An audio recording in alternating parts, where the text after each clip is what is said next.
Clearing your search history on job search platforms like Indeed can help maintain your privacy and improve your user experience. Follow these steps to remove your search history. Step 1. Log into your account. Visit the Indeed website and log into your account using your email and password.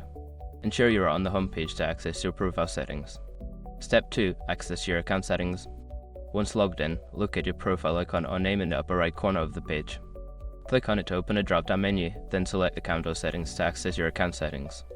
Step 3. Navigate to Search History. In the Account Settings menu, look for an option labeled Search History or Privacy. Click on this option to view your recent searches and any saved job searches. Step 4. Clear your search history.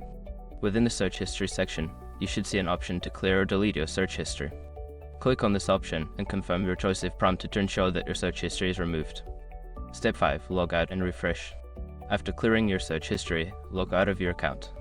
To ensure the changes have taken effect, refresh the page or log back in to check that your search history has been cleared. By following these steps, you can easily manage and clear your search history on Indeed.